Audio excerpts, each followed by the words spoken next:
Hey, so I was explaining, like I was telling you, Eight, I was telling them it'd probably be easier for him to go to your master and clear from there because with this sampling shit, it get real tricky, man. And I think that's where we at in rap nowadays because as these kids make versions of songs that they might have grew up on from the 90s and the 2000s, them songs sometimes come from somewhere else.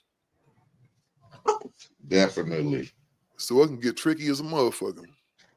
Yeah, I had my partner, man, from Soul Beat TV come down. Did you ever do Soul Beat TV back in the day, Eight? I'm pretty sure. Up in the Bay. Yeah, up in the Bay Area for sure. Yeah, if you don't remember, hey, I gotta refresh your memory, man. In 1996, I interviewed you for a few minutes when you was on your run with Death Threat. Okay, for sure. I definitely remember that. Yeah. Yeah, you pulled up to the Eastmont Mall in East Oakland, man. Indeed. And first you shout out to an old school, another Oakland tradition is T.Y. Uzis. Was our Uzis, yes indeed. Remember T.Y. Uzis? Yes indeed. Explain it to him. What's the name of that spot in Long Beach that Snoop them got? VIP. So VIP is similar to what our tradition is with T.Y. Uzis. Definitely. Yeah. Yeah, you know what? The Bay is like one of the last. LA used to have, and when I tell people that LA is not black no more, they look at me like I'm crazy. And what I mean is, LA used to have a really black presence, like black record stores. Remember the record stores and stuff? The liquor stores was owned by black people. I said you had soul food restaurants everywhere. I said it's just not like that anymore. Oakland is kind of like. Now I was just gonna say the game changed a lot in all of our black communities out here in California. Because just keep it 100, you know, at the beginning it was all black owned. Everything that we had going on in our cities, you feel me? Then eventually gentrification happened. People started moving out. You know what I'm saying? Shout out to the Latino community. They came on in more. So you know things changed. You feel me? Yeah, I could definitely remember growing up in Compton and it seeming to be more mom and pops black associated establishments, you know, whether it was burger stands or record stores or ice cream parlors or whatever, you know, there was a significance of black ownership, barbecue places, you know, like that. And like you said, with I don't know if it's because of the generational the generations that have been established throughout, and people, I don't know, you know, because I never thought as a kid that I would be another place. You feel me? But thus came along that generation who felt like I need to relocate for whatever reasons it may have been. Relocation from getting out of prison, mama's feeling like, you know, the streets is becoming a little too rough. We need to move out. Motherfucking, you know, places of where you grew up or lived, or grandma places were getting, you know, we're getting bulldozed over and reconstructed, and us were giving people the ultimatum of either relocate or lose your motherfucking place of residency. So, you know, that's what changed the dynamic. And just like you said, no disrespect to my Latino people. Some of those situations were established, and thus, you know, you got one, you know, it's just like when the white people lived in Compton back in the days, and the black people were given the opportunity to come in and buy homes, and you know, and what did they do? You know, like they say that fright flight, you know, they got up out of there. And like you said, I don't know, it wasn't the same situation as thus, you know, motherfucker just feeling like, shit, I need to get out of Compton, or I need to get out of Oakland, or I need to get out of Long Beach or whatever, because from what I've seen since, you know, my mom's been here since the 60s or 70s, you know, she never felt that she could have the opportunity to relocate. And let's just, some people didn't want to, you know. Right. Yeah, some people don't want to leave. You have some people who still, you know, reside in the city, and people who are proud of that heritage of growing up in Compton and, you know, ownership of homes. And, you know, I know a few people, you know, mothers and fathers and grandfathers still own property and live in Compton. And, you know, you go to a few neighborhoods where, you know, Black people are still significant on their block, you know, as far as ownership. But again, you know, thus when you get those opportunities to relocate, you know, some motherfuckers left. And that just gave the opportunities for our homies to move in, and they start establishing their, you know, their businesses and their motherfucking establishments and all of that. So now when you look up and you go through the city, you know, it may be, you know, shit, 80% of shit is changed. You feel me? Hell yeah. Watch this. We either get gentrified out or we quote unquote gentrify ourselves out, because I'm gonna keep it 100. Hey, let's just give an example. Pops might have owned the barbershop. Your Pops might have owned the barbershop in Compton 45 years. When he got too old to run the shop, he probably was like, man, hey, you gonna start cutting his hair? What's up? Hey, like, hell no, I'm about to be a rapper. So exactly. I'm not gonna become a barber and stay in the neighborhood. I'm about to, you know, elevate the family legacy to something else. So keep it real, quote unquote, rest in peace, Nipsey Hussle. I did my own version of a Nipsey Hussle move where I moved out of a neighborhood. I don't know if you've been Eiht, but it's Sabrani Park. I don't know if it's short or something. I don't know if it's short or somebody brought you through there, but it's a real notorious spot in the town. That's the hood. Exactly. Watch this. It wasn't even. It had a few projects, but most of it was all homes. So it was niggas who had straight both parents who was just going outside grinding. You know what I'm saying? And so we had like a family neighborhood, like everybody knew everybody. Mr. Such and such can check you. Miss Auntie such and such around the corner, somebody else's mama, she can call your mama and you're gonna have problems. The point is that when the neighborhoods got crack infested, that's when it was too dangerous. Moms might have wanted to take you to the other side of town. But long story short, man, to keep it real, I had a legacy with my grandparents owned the property for 50 years in Sabrani Park. And it was on me and my family to make a decision 5 years ago. Do we sell it? Do we keep it? You know, keep it real. I put my 5 years into it. We didn't keep it ever since. You know what I'm saying? But it's just that yin and the yang. Some people believe that when it's time to leave, it's time to leave. Versus I want to preserve what we have and then be able to go wherever I'm gonna go, but still keep it what we had. Some ownership. Yeah. I'm gonna tell you what they did in Cleveland, and they did this a lot of places. The Cleveland Clinic pretty much gangstered a whole bunch of Black families out of their homes, right? Because what happened was, like on the east side, Nate, you've been to Cleveland a lot. I was raised like in between Superior Avenue and St. Clair, right? Like right off 105. And everything as far back as I remember was always Black owned. Our grocery store was Black owned, our liquor store, barbershop, and all that. It was Black faces behind the counter. Or Puerto Rican people, because it ain't like, you know, shout out to the Latino people like the homie Eiht said, right? But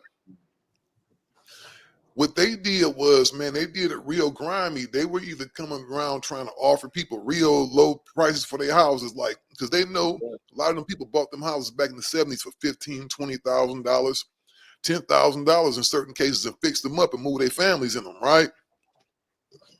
That's when they had the jobs at the steel mills and the auto plants and stuff like that. And what happened was, man, when crack hit, it really tore the community up, man. Because I remember kids used to be outside jumping rope, you know, hopscotching and stuff, man. Homies out there. I used to play football, you know, street light to street light. Remember, used to go street light to street light playing football all night.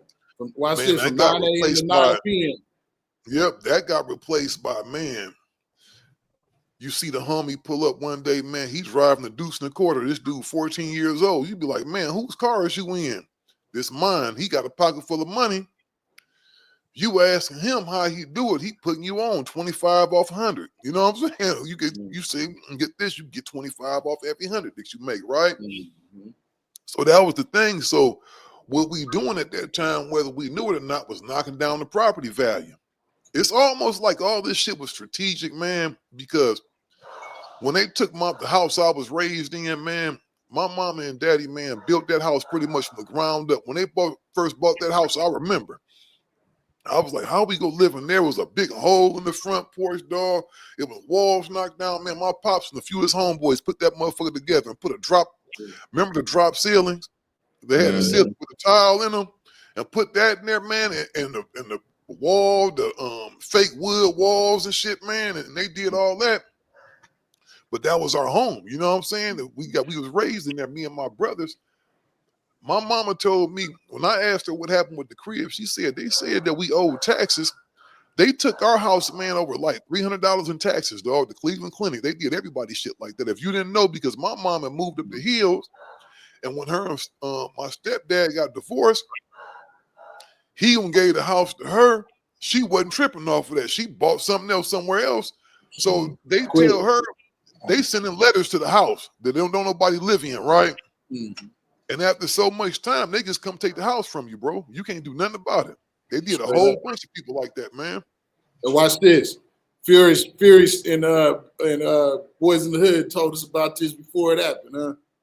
Furious Lawrence Fishburne, remember when he stood out in front of the youngsters and was giving them the game about gentrification?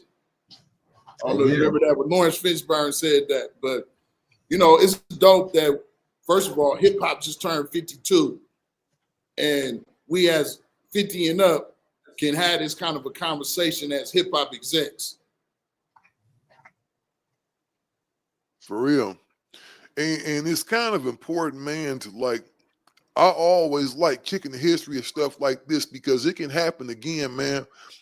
What we got to start doing is kind of gentrifying our own communities, right? Because a lot of us, man, wasn't really versed in, shout out to what you did, man, you taking over your grandparents' property. A lot of us wasn't versed in really going to go invest in property and stuff like that. Because I know the first thing I did when I got me a little bit of money, man, is go buy some rims. I went and spent $22,000 on a set of rims. Were you educated enough, though? Were you educated enough as a young man to feel that you were knowledgeable enough to, when you got your first check, 20, 30,000, 40,000, that you had the knowledge to go, you know something?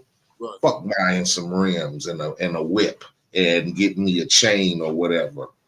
I should go take this 20 grand and invest in something. Or maybe, or should I go back home and buy one of them low income properties that they got all over Cleveland? Maybe buy me 2 of them motherfuckers. And you know, that's the problem with a lot of, and I don't want to say niggas was just dumb, but we just wasn't educated. We didn't know no better. We weren't educated. You get me? Like, if a nigga told me, if I knew any better and was educated, and even though moms had a great job, you get me?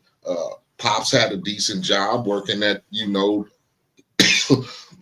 working for General Motors and shit like that. I never had the knowledge to do that shit at that age. You feel me?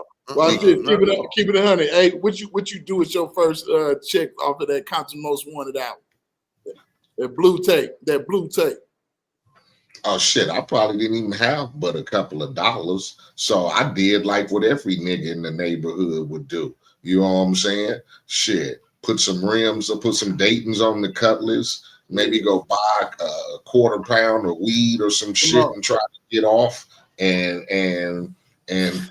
survive in South Central. Shit, you get me? Nigga wasn't doing nothing else. I wasn't, shit, nigga, you talking about 18, 19 years old? Nigga, I'm like, shit, some Dayton's on the Cutlass, you know what I'm saying?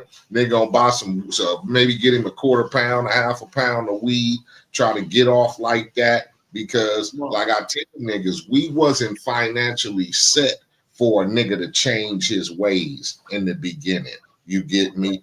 I wasn't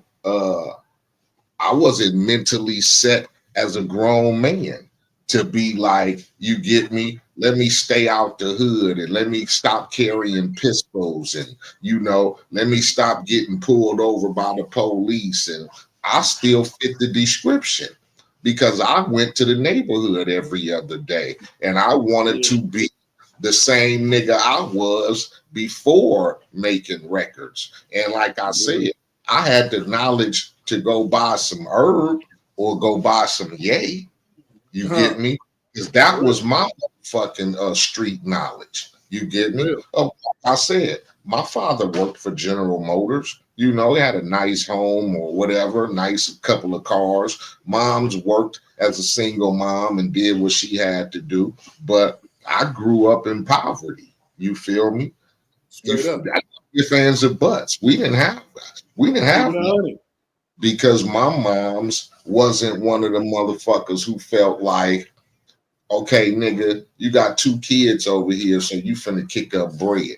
She was like, fuck it. Let me go on out here to not even deal with the motherfucking issues, you know, because back then there was no support for the single woman or the battered woman or whatever. So a lot of us had to watch that shit. So in order for her to not, you know, have that, nigga, I don't need shit. I got my kids straight. Don't you know?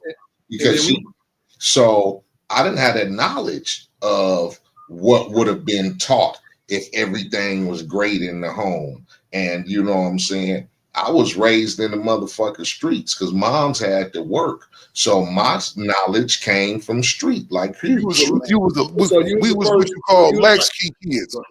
Yeah. And you was probably one of the first in both of y'all generations to break that curse. Because you know what I'm saying? None of our families was telling us how to think about 50 years from now, like other families. I don't want to say it was a curse because I got relatives and cousins back down south in Mississippi who work and own their homes and you know all that. But again, the family structure was different than what I had. I don't, you get me? When I went back down to family reunions, you know, it was like, I don't, not to quote it, but you know, it was way different than what I was experiencing in California than if I grew up in Gulfport, Mississippi with my relatives. You get me? That's clear you said that. I probably would have been schooled differently because I had the bigger circle of family around and, you know, it might have not been no rap path. And we know then, nigga, you go to high school, you go to college, and you come home, you get a job at the refinery, at the oil refinery, or somewhere doing construction or building. So life would have been different, and I probably would have been taught different. But when I'm growing up in Compton and I'm seeing niggas invest in the yay, and my father is 3,000 miles away because he's living his life in another state, and mom's is working her ass off every day. I don't have that, you know. Now niggas not dumb, right? Like we go to school, niggas like, I ain't getting F's on my report card. I'm getting good grades, but still what I'm seeing is influencing me more than, you know, like, man, you should get you a job and maybe invest in some property and become a whoopty-whoop. No, I was seeing niggas hustling, pull up in brand new El Caminos with Daytons on them and, you know, Alpine dashes and sound systems and all the motherfucking senior pretty bad bitches at school. The niggas who was serving and every nigga hit the corner and got a new this and new that and whoopty-whoop. Them niggas ain't getting that shit from going to school every day and going to college. And what's the difference? Because 75% of these niggas is living better than my parents are living. Come on. Real talk. When we get back to your bill, when you said the right thing, that number one, both sides of my family had property, right? Even in the down south, you know, we talking about sometimes they be saying the bros from down south was slow. They never was slow. We just talked about that. Most of my family had property when I went down to my family in Memphis, Tennessee. So I go to Memphis for 6 months. All my aunties and uncles got houses. You get what I'm saying? Ain't nobody living in the projects. You get what I'm saying? But what I was talking about was us as blacks, when we get to a certain age, we don't have wills or we don't have trust so that you set the next generation up. Otherwise, the next generation just gonna sell it, dismantle, give everybody some money, and just go in their own directions. Well, I tell you, you got to pay it off. You got to pay it off property. Y'all should be doubling and tripling and, you know what I'm saying, flipping. Well, I tell you what really helped me, man. You know, Eiht had rap music. I had football, right? Football helped me get out of Cleveland, right? And when I got out, I started experiencing different things and talking to different people. I actually had, you know, rest in peace, Coach Shaw, my coach at Long Beach City College, right? He kind of took me up to Orange County and took me in because, you know, I didn't have much. My parents didn't have no whole bunch of money to send me out here with, right? So, you know, in talking to people like him growing up, I started learning a different path and different ways to do stuff. So when I did have my children, me and my wife immediately taught them the importance of having the correct credit score and keeping their credit good, not going out smoking their credit off, you know, because when I got to the point to where I was ready to buy a house, I had to go spend maybe $7,000-8,000 just to clean my credit up with all kind of stuff I didn't really even know I had on there. You know, you get in the cars because you don't get really the financial education. So when I'm in college, you remember they used to have the signs at the school, the people come set up for Discover card, just give somebody a credit card, you sign up for it. Next thing you know, you go to your mailbox, you got you a card with a $500 limit on there, and you just, man, you burning that motherfucker out. You feel what I'm saying? Or you go pay the minimum on that shit every month. I think back then it was like $10 a month minimum. You know, I don't want to spend $400, but it's going to take me 12 months to pay it off, right? I just didn't have that. So by me going through that, I started really explaining to my kids, man, about the importance of having good credit and even learning to the point to where me and my wife had put all our kids on our credit cards, right? We got them cards, even if we didn't let them have them, because what people don't know is you can actually build your kids' credit up like that. Like if you got a credit card, and let's say you got a son that's in high school or whatever, and you put him on that card and you paying it on time, his credit is going to go up, right? His credit grows up. So when he gets ready, like, man, my oldest son got like an 850 credit score. My other son got like a 725. My daughter got one. And we always stress them the importance of keeping your credit right, right? And as far as the property game with the home ownership, I think we in this place now, dog, to where I tell everybody, buying a house is cool, but you got to buy a house at the right time. Because sometimes you're better off just renting somewhere. Right. Because you never really go on, like, it's like now I own a condo right on the townhouse. Theoretically, man, I'm not going to ever own this land. It's 10 more houses attached to mine. So, I could sell this or whatever, but I'm going to always have to pay taxes on it. Even if I pay it off, I'm going to have to pay taxes. And who's to say that 100 years from now, somebody that actually own the land that's up under the house go say, hey, man, y'all got 30 days to move that shit up out of there, get the house moved, or we go come and knock all that shit down. So it's all kind of a game, right? And you got to pick your poison. That's why when you talk about our people down south, you talked about that yesterday. They always wanted to pick the brothers from down south as being slow, but some of the most astute people I know is Southern people. Facts. Think about the uncles and the aunties we got down south. All of them talk proper, bro. All love of them love had my their family stuff together. man, and down south. They all gamed up, but in their own way. Again, we was out here in Cali getting it from a different way because keep it real, the cost of living is crazy in Cali. So we had to learn and hustle at a whole nother level versus the laid back, kickback element of the South. And like I said, man, this salute to this as our first project that we talking about, home ownership and a level of financial stability to our culture. You know what I mean? We could have definitely spent this time talking about all kind of hip hop shit, but we spent the time really building on the shit that our culture need to hear. So I But look what I'm forward saying to, is like I this. said, I look forward to keep doing this with y'all. This is just a warm up. This is just a player moment. You feel me? Yeah, man. You know the thing is, man. One thing I don't want to do is ever talk bad about hip hop, bro, because it did a lot of good. Hip hop did a lot of good for our community too. You feel Oh, what I'm yeah. saying? It gave people hope, a new hope, right? Outside of cracks, outside of athletics and stuff like that, man. I think what it was, man, I think of black people, man, we got motivated based off what we saw. If we saw the homie outside, man, that had a deuce in the quarter, man, and he was laid back, had jewelry on, man, we had dudes in the neighborhoods that looked like superstars. I know if we had that in Cleveland, I'm for sure Compton had some shit. And I know Oakland had to have some balling ass dudes up there, man. What y'all have up there? Ball. Felix Mitchell and all them dudes? Bought millions. There was millionaires at 18, 20 years old in the 80s and the 90s. And that's what I'm saying. Millionaires, for real. You didn't have a strong family structure, and you know your moms was a single moms, and you was living in situations that would tempt you to take that road. You saw it plain as like I said. The difference of probably being in Compton and being in Gulfport, Mississippi, is you still got a lot of family structure going on. You Right. get in Compton, shit, nigga. My mom's was a single parent having to go to work, and Same that's, shit here.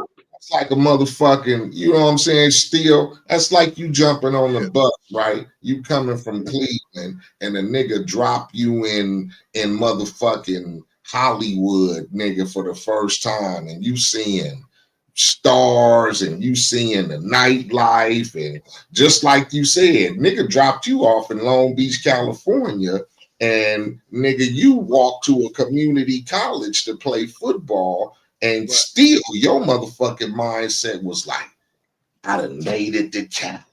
You get so that's what you have to overcome. As to far as me growing up in Gulfport, Mississippi, and my grandfather working, getting up every morning, he got a farm, and my cousins is working and they doing this, and my cousins is going to school and they getting good grades, and my auntie will whoop your ass, or my uncle will whoop your ass if you get in trouble, and you bet not be, caught smoking no weed or no shit like that. And it, not to saying that shit is, but it was different. You get me? It was rules. My mom was raised on that shit, but still, when you living in Compton and you got to go to work from 11 at night to 7 in the morning, and then you got a motherfucking young son and a young daughter, and then niggas outside is shooting, you going to school, niggas is getting jumped in the gang banging, you seeing niggas down the street hustling, pulling up in fancy cars, and then I don't have nobody telling me you better not go down the street and hang with them niggas. You get me? I don't have no auntie living 2 doors down, and then the uncle living 4 doors down from that, and then my grandmama living around the corner looking out the house like, nigga, where the fuck you going? You better get your motherfucking ass back home. Where you think you finna go around the corner where them hoodlums is hanging at? You get me? That's for real.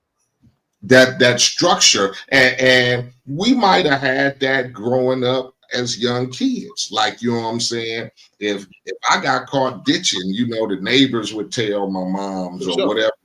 But that shit started to deplete. You get me? By the time during the crack era. 15, 16 years old, I don't give a fuck what you saying, nigga.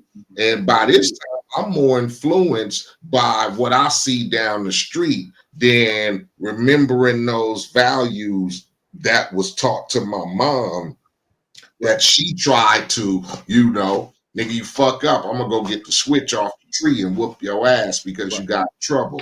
That's your just mom tried, but that switch only gonna last so long. I was gonna simply say, or even the difference for me in Oakland. Number one, my grandparents both was from the South. One was from Georgia, one was from Texas. So they came with the South values to the town.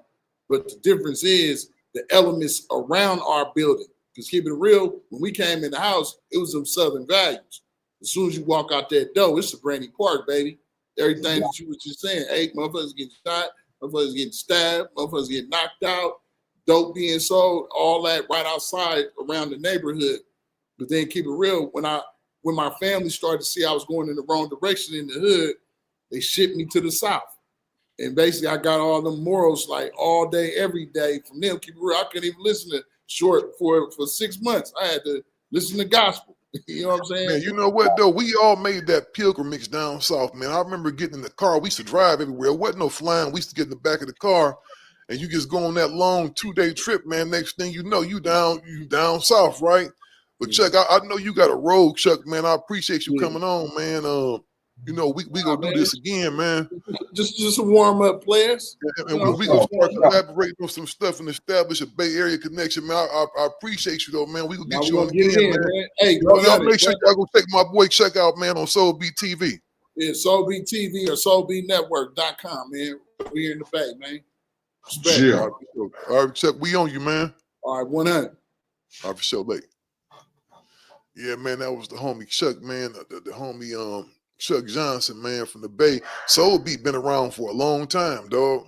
Yeah, it's been a pillar as far as the Bay Area and supporting hip hop and music and whatever. So yeah, it's one of those old school favorites. Soul Beat. Yeah, black owned, man. With one of the first video network, probably the first video network on the West Coast, to be honest with you. They had Jay-Z coming up there. Like everybody used to fall through up there. You know, it was Oakland, a major town. You know what I'm saying? It's a major pipeline as far as hip hop is concerned, and especially like in those days between the end of the 90s and the beginning of the 2000s. When record labels were still record labels to me, and so there were certain places that you had to dip through if you was on that promotional run, and Soul Beat TV was one of them. You feel me? Yeah, Soul Beat TV, like going to a Rap City or going to a Pump It Up or going to a Yo MTV Raps or some shit like that. So, and I'm looking at us, man, to do something like that to try to bring them experiences back, man, because you got to like. The whole thing about it, like we talked about it on the last episode, so I ain't gonna get into it too much now. We ain't gonna have the hip hop awards no more. We got to start taking care of stuff within our culture, man, because the thing about it is, hey, don't nobody value our culture, dog. Our culture is just looked at as if it ain't making you no money, don't nobody give a damn about it. What you say? I said, we got to start taking care of our own culture, man, because it's one of them things, man, where if you're not making no money for a corporate America, don't give a fuck about you. Exactly. Once it's not financially viable no more, man, or making millions of dollars, it's kind of like they move on to other stuff. You know what I was really thinking about? Me and Chuck was having this conversation the other day, and we was talking about like just the South, man. And now here, the South don't really came up kind of, bro. Every black person I notice in the South is doing real good for themselves, man. Exactly.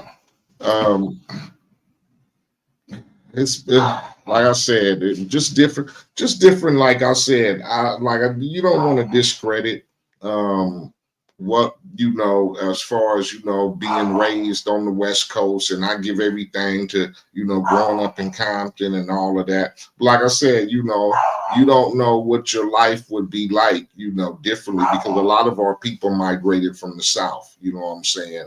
And it was different values or whatever, and so a lot of people who are hardworking and regular motherfuckers. They are successful. You feel me? You don't see a lot of bullshit that go on with hardworking people. Imagine, hey, you know what though? You might have still been rapping, but your story might have been way different then. You know what I'm saying? You might have been down there with Lil Jon and them screaming on some shit, though. I doubt it. If I would have remained down south, I probably would have been on a whole different kick. I probably would have been on a sports kick or some kind of, building construction shit, or probably even joined the military. being down Well, you south. don't know, or you might have been down there just like you probably still spitting that G shit, but been like more like Scarface with it. You know what I mean? Right. You just never know because they still had to struggle down there. Now, the South had some big D boys down there too. Yeah, they did. Like I Yes, said, they had some major dudes down niggas there. had D-boys everywhere, though. You know what I'm saying? Yeah, I they don't had care who to. you was, what type of neighborhood you was. When dope started moving, it just started moving.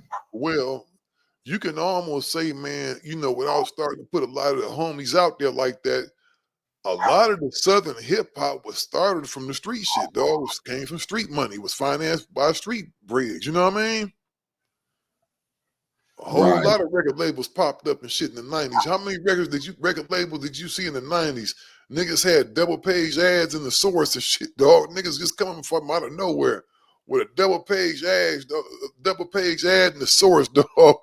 And you like, who was this? And this some cat from Dallas or Mississippi somewhere, man, with one of them pen and pixel album covers.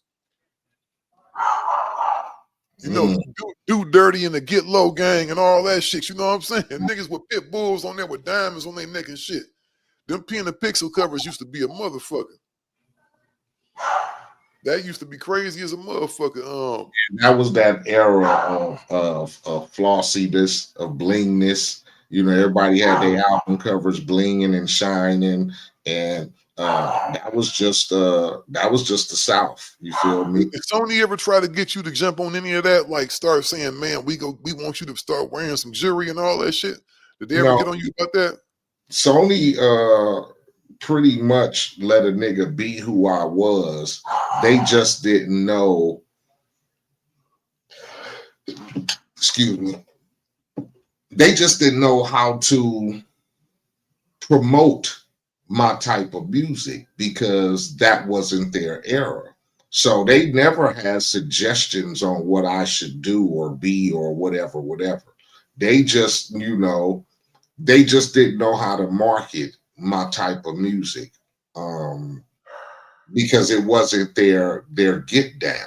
You Yeah, get me? what their main forte is they had a whole, Sony had a whole bunch of pop people over there then when you was over there. Who all damn did So, Sony have well, Epic had Michael Mike Jackson?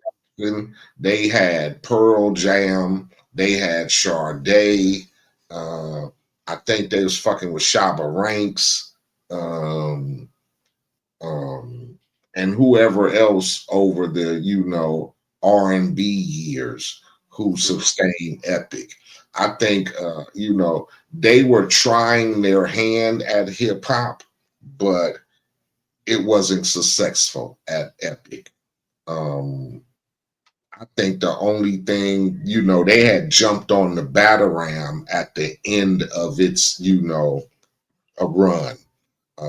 That's when I asked Todd, how did you make it to Epic? Because, Todd started off with the mixtapes, then he went to EM, and then it went to Epic. But they didn't have any, if you want to say black music at the time was Michael Jackson. And if you want to consider Sade, as far as hip Did you hop, ever get to meet Sade or anybody? hell no. You ain't ever tried to collaborate with them? No.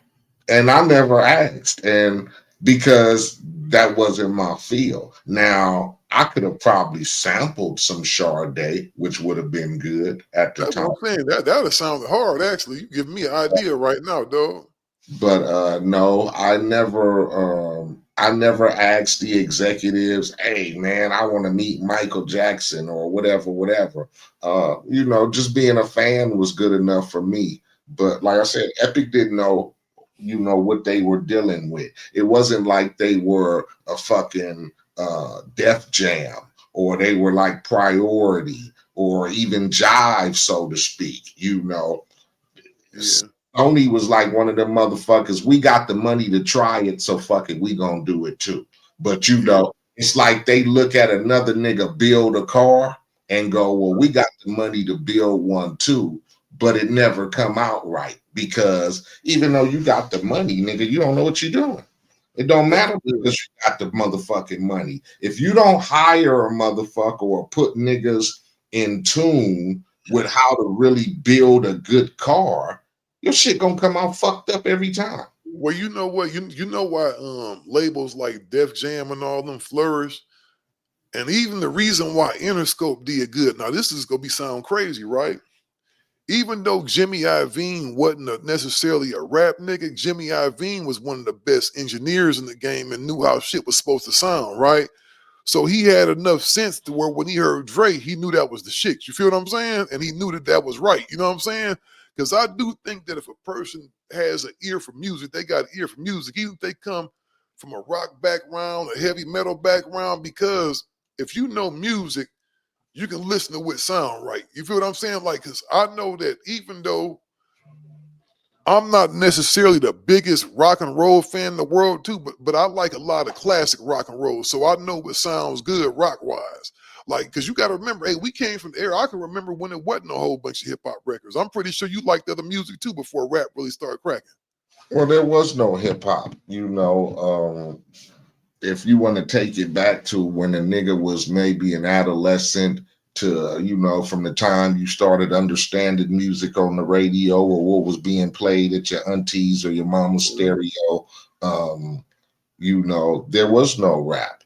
There was, shit like the Commodores, and you didn't hear that on the radio too much. There was Teddy Pendergrass and the Commodores and, the Jackson Five and the Jacksons. And then we had some Luther Vandross. And then, my auntie used to bang some Millie Jackson, some Tyrone Davis, some Bobby Blue Bland. Some of those. Well, that's where the sampling game come from. That's what I was gonna say. We played music in our house. I didn't listen to the radio.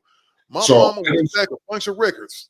I didn't start listening to the radio until probably, maybe when I was around 9, 10. And from there, with the introduction of MTV and we had shit like Kiss FM with Rick Dees and shit like that. Then they had the top 40 countdown on the weekends with Casey Kasem or whatever that dude was. And it was all pop music. It was all Duran Duran, Pat Benatar, it was all Journey and motherfucking, fucking shit like that. The Madonna, sprinkle in a little Michael Jackson with that type of shit. But that's what they played on pop radio. And that's what you saw every day on MTV. Do you remember the time, man, when we was like kids, right? Do you remember the time where people would be playing Madonna in the hood, like some of her records? No, I never recalled that because you didn't go too many places. Growing up in Compton, it was my neighborhood where I grew up at, riding bikes to the dairy and shit like that. And then by the time I came of age, niggas had 8 tracks and cassettes. So you weren't crazy. You get me? Niggas in my neighborhood where I grew up, they were banging, Aqua Boogie and Parliament, like I say, and that type of shit. A lot of that stuff. I remember, man, and I say that because we had homies who had started to DJ and they would like play some Tears for Fears, like some shout, let it all out. That stuff, the stuff with the big beat in it though, with the boom, boom, bum, boom, boom, pop. You feel me? They would do that and kind of blend in. We started getting like, because the big record in our neighborhood, hip hop wise, but the show was the Dougie Fresh and Slick Rick stuff, and and really Just Ice was huge in our neighborhood, man. Just Ice was so big in Cleveland, dog. Booger Bandit, Big Shit, LaToya, and all that stuff. Like LaToya was the first record I heard from him. Who that? Just Ice? Yeah, Just Ice, LaToya. I started getting hip to music, basically rap music, by taking trips to Mississippi. Having older cousins, and them being, closer to the East Coast. I was in California, so we wasn't really experiencing, but I would wasn't no down south rap yet. He had a lot of New York shit. That's why I heard the the Just Ices and the motherfucking Treacherous Threes, and you know the motherfucking DJ, you know, the request lines and shit like that. So I started coming back home, going to Paramount Swap Meet and buying 12 inches because mom's had a, you know, she had the record player. And so I would buy 12 inches. That was my first experience with the hip hop.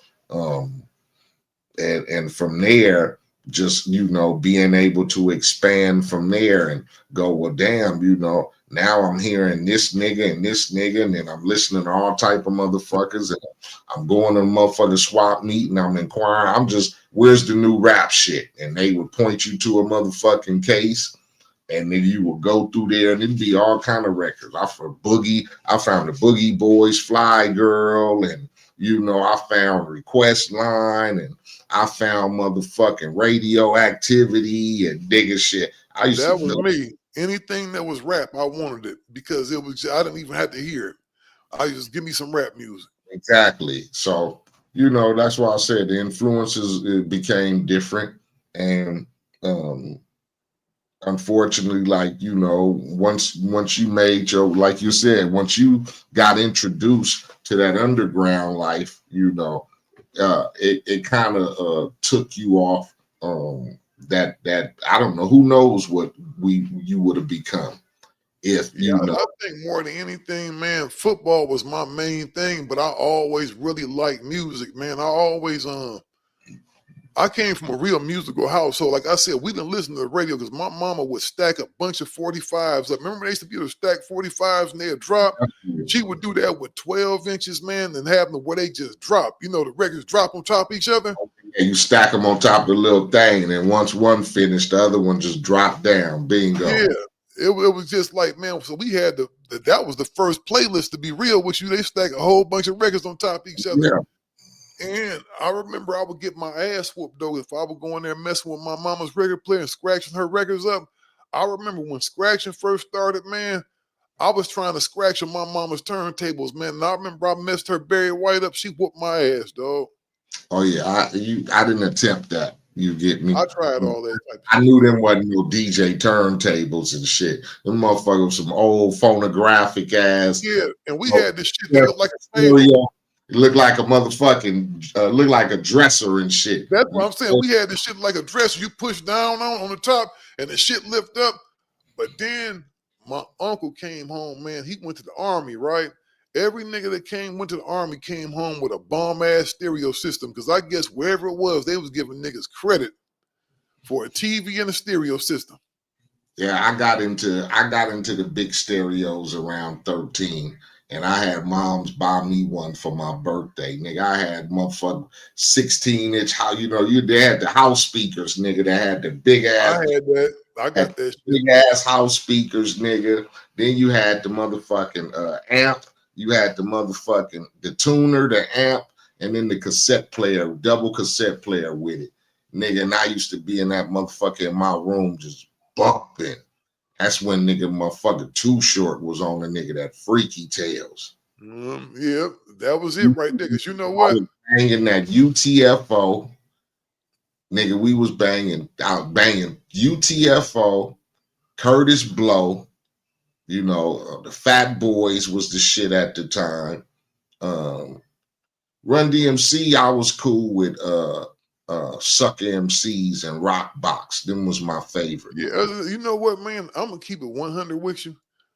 Outside of I did like Run DMC, but they probably wasn't my most favorite group. I was kind of, as crazy as this sound, when they did the Aerosmith shit, I kind of stopped liking them after that. It seemed like to me they went soft. I didn't like that. I never liked when they, you know, because I guess everybody, once they got to a certain status, they did the commercial shit. You feel me? And I didn't know what that was at the time, but I didn't like that though. I was like, that's like my nigga Tone Loc. He hit us with the Wild Thing. You feel me? That was one of the biggest white songs and shit, whatever. But I was never a Wild Thing motherfucking, you know. I didn't drive around in my car bumping. Shout out to Tone Loc, man, but I ain't mess with Tone Loc either though. I'm gonna tell you what I did. He had some funky cuts on his album. Oh Low yeah, Tone Loc. Yeah, that's what I was gonna say. I'm gonna He tell had you some what I messed with, man. With the one, you know, like you said, niggas went with that commercial, like Run DMC went with the Aerosmith Walk This Way. yeah, I'm gonna tell you what I messed with from Tone Loc, man. I really messed with the one. I messed with his verse on "We All in the Same Game," Mm-hmm. and he had this song on his first album, man, to where he had sampled. What was that? Allow me to display if I may. But I thought that was hard. Yeah, he had some cuts, Yeah, but Tone Loc. I didn't mess with the commercial stuff, but Tone Loc definitely had some cuts. Well, shit, he was called Tone Loc. I think Tone Loc was actually the first probably Crip rapper. oh no, he definitely was official. Tone Loc. And the thing was, I'm gonna tell you, when I went to New Mexico State, I had a homeboy named Atlas Rieger that used to always shout out to my boy Atlas. He used to always keep some shit going. My nigga was from Riverside, and he was from San Bernardino. Always kept some shit going. We was in a hotel about to play Arizona State. Tone Loc and them was out there filming Posse, that movie. Remember that cowboy movie with Drew Down and all them? I was upstairs in the tower, and my boy Atlas go start some shit. He go tell Tone Loc, hey, Tone Loc, my boy Bigg Steele right here, the real Loc, he had come down there and smashed you now. And Tone Loc looked up there and said, all I see is a big forehead motherfucker, cuz. That nigga don't want no problems. And walked on. We thought that shit was so funny, dog. And nigga we just start laughing, man. And I to this day don't know why the homie kicked all that shit off, but I thought that was funny because Tone Loc looked up at me and said that slick shit and didn't break stride, went right on to what he was going to go do. Mm-hmm. Typical LA nigga. Exactly.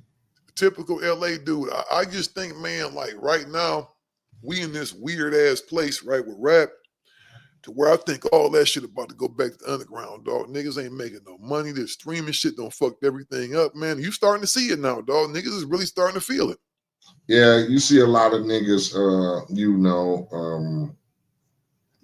trying to go back to the hustle of, having their own links and, pressing up their own music. I mean, if you got true fans and, they want to hear your music, whether it's 5,000, 10,000, 30,000 fans, a million fans. If they true fans and they want to hear your music, if you make it accessible to them, I'm pretty sure they'll find a way to get it. Yeah, I just think that it's important now, man. I know I was telling some cats I'm working with, man. I'm like, a lot of people seem to think that websites ain't important no more. I don't agree with that shit. I think that we in a habit now to where we depending too much on other motherfuckers' platforms to where if a motherfucker decide to cancel your Instagram account, or your Twitter account, you almost gonna be ass out because you gonna be like, damn, like where it would be cool to, have your own place where you can, let people know about your shit, where you can, get online or go live and chat with people for a few, and you can do that now, bro. You can do that. You know what I'm gonna do, man? I'm a because I know how to build sites to a certain degree. I actually got pretty good at that, but it ain't my main thing. What we need to do, we need to make like a MC Eiht. And I talked about that with you before. We need to make like an MC Eiht site. Yeah, we got to get a lot of this, a lot of the talk. It's good to talk about shit and come up with ideas, but then it gets to a point where you got to start pushing shit into existence. You got to just start doing it, man. And the thing is, what I don't learn, bro, you can't tell everybody what you go do either, man. Because I'm gonna tell you, niggas will steal your ideas like it ain't is at an all-time high, man. I don't have so much shit stolen. I'd be like, damn. And the thing about it is, the homies that got big bread, them niggas don't even give a fuck about being obvious. They'll say, oh yeah, how you go do this and do that? Yeah, they're gonna ask you how would you do it, and then they're gonna get the idea of how to twist it for themselves. And then next thing you know, you're gonna see it out there. It's a nigga right now that's the king of that shit, dog. He peeled the whole homie shit, dog. He called the homie up in there to listen to some shit, dog. I ain't gonna say no nigga's name because I know you don't want us to start no shit on here, but he called the homie up in there, man, and to ask him his advice or some shit. The homie start playing his shit and showing him different shit. Man, when I tell you, dude, when it switched this whole album around, dog, and had that shit out a month later, dog. That's just how that quick. Just that quick, bro. And, you know, I told the homie, he was kind of upset about it. I said, man, I told you, you can't go over there. Because the thing is this, man, when a motherfucker been doing this shit for as long as certain people been doing it, I ain't gonna say they run out of ideas, but people don't really go outside no more, dog. Like, some of these big major artists don't go nowhere no more. Like, dog, you think about, like, let's say take Snoop Dogg, for example. Snoop probably go do his tours and go mess around in that compound, but he's very insulated, kind of. Yeah, sometimes you gotta be though, because like I said, regardless of what your attitude is and how you feel about people and wanting to be accepted or be just cool with motherfuckers, there's always gonna be a motherfucker out there hidden who just don't like you. And so at that risk of not, running yourself into that type of negative activity, a lot of niggas just stay secluded. I'll go where the rich people go when a regular nigga can't get to access, and then that's it. You feel me? As Well, far as be normal and hoping that I can still connect with regular people, sometimes that got to be on your own terms. And like, that's when a nigga be like, fuck it. I'm just going to invite people here that I know and trust, you get me? And keep them inside these walls before I have to go outside and fuck with people and have to deal with a situation that isn't feasible. yeah, you know what? It's like, the thing is this, right? And I tell everybody this. We gonna have to really start, man, as people, man, understanding our value. Like, I'm gonna tell you a prime example of that is what's going on in college football right now. I come from the football era, dog, to where we was always taught it was about the team. It's about the love of the sport, right? It's about this and that. But now with these kids now, what they understand, and this is what kids been seeing for years. Okay, y'all say it's about the team and ain't about no money, but every time, you get a coach that recruits you to a college, he get a job or a school telling him, hey man, you was the defensive coordinator over there. We gonna give you the head coaching job over here, and we got another million for you on top of that. He gonna leave. He probably in most cases ain't even gonna get to say goodbye to nobody. He just gonna be gone. You going to practice, man. What's Coach such at? Oh, he gone now, man. I heard he over at Mississippi State now, right? So you tell a kid that, man, but you going to go get money with these kids now, man. It's like, fuck you, pay me, because I'm gonna tell you what's about to happen. This college football shit is all about bread now. A kid can go to school and be a freshman somewhere, and he come in instead of signing the letter of intent, they signing the contract now, right? At the D1 school, right? You go get paid X amount of dollars a year. This is what you go get, right? It's almost like the school shit is an afterthought. Because before they used to hit niggas, well, you getting the education, but you making millions of dollars off of me, right? And it's cool that I'm getting the education, but you could really pay me what I'm worth, and I can go pay for my own school and go, how that sound, right?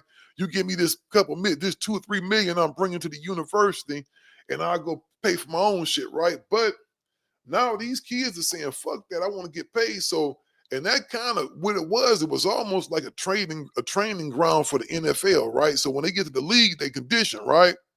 They get their contract. They tell you, hey, man, you only go get a certain percentage of your jersey sales. You can't even negotiate that, right? These new kids go start negotiating all that shit. You go see a lot of cats not playing football no more.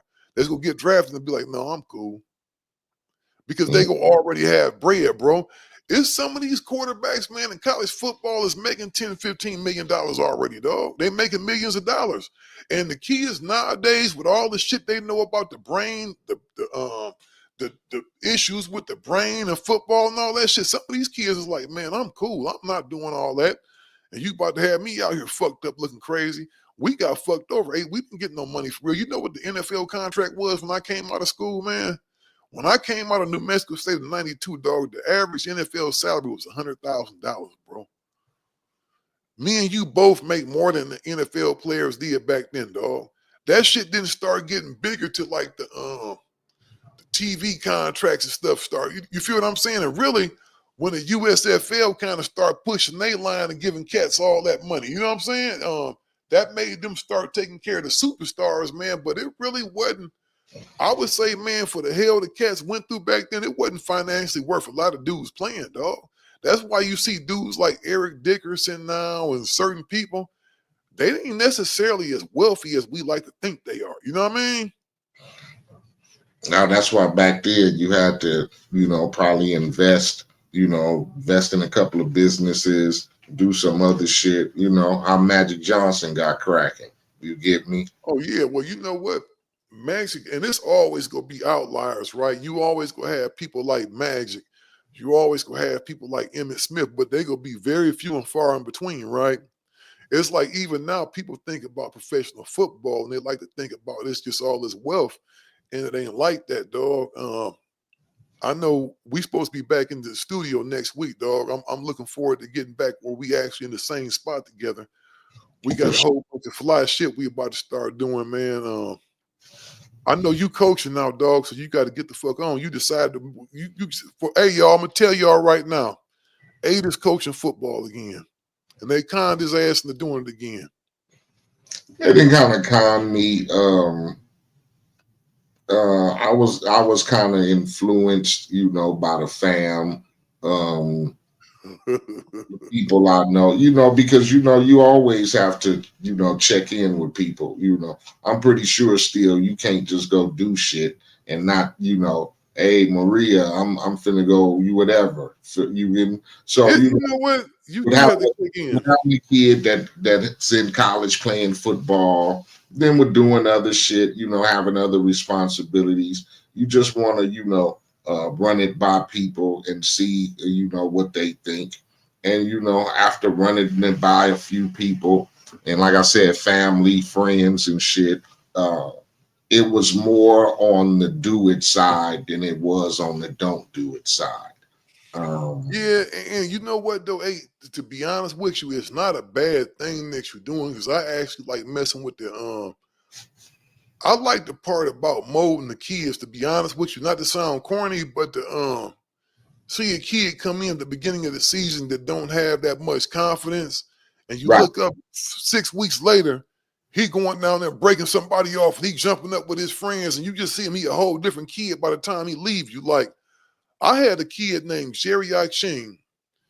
Jerry Eicht was a big Samoan kid, right?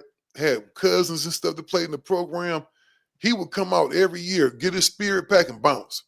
I just knew I was sitting on the side. He get his spirit pack, dog, wear his spirit pack for 2 weeks. And when pads come on, because I found out later on that even though he was the biggest Chris and them and bigger, he was actually 2 years younger, right? So he was a little kid, right? Man, Jerry came in, man, that third year and stuck through it, and he always played up with us, right? Man, Jerry Eicht, man, that was one of my first football heartbreaks because Jerry played at Paramount High School, was the defensive player of the year for that conference, with Paramount, Downey, Dominguez, and all them. Mm-hmm. He had 26 sacks his senior year, dog, and had a scholarship to the University of Miami Hurricanes. His daddy died. Rest in peace, homie. Hey, his daddy died, dog. He didn't want to play no more. Mm. I came over there, man, went to Paramount, man. He was sitting on the porch, man, with a radio, eating some chicken. I said, dog, why you not in school, man? Oh, coach, man, it wasn't the same when his daddy was gone. You know what I mean? Right. I really know, dog, that Jerry he'd have made it to the NFL. You know who he reminded me of? Drake Jackson. Because he was a dude that was like about 6'4", 6'5", and he didn't have the typical Samoan frame where he was just real big and burly.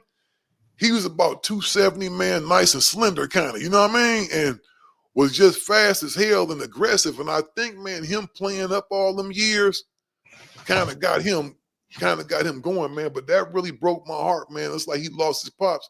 And I used to feel in some ways, man, like I was letting them kids down when I stopped, man, because I really feel like if I would have probably stayed connected to him, dog, I could have kind of kept him on the straight and narrow. You know what I mean? Right. But at the same fact, you lose your father. Him and his father was close, dog. And I was really proud of him, man, because I went and saw them play Dominguez, man. This was the year Paramount almost made it to the big dance. You know what I mean? Mm-hmm. Man, this dude was just a sack. He'd have been a first round draft pick, dog. If he'd have went to Miami, dog, and played 3 years, he'd have came up out of there, dog. He'd have been the man. The Hurricanes, dog, we'd have went down there and showed off. He exactly. was big and fast. He was big and fast, but man, I know you got to get shaken, dog. We gonna Yeah. holler at y'all later on. All right, for sure. Jill. When we gone.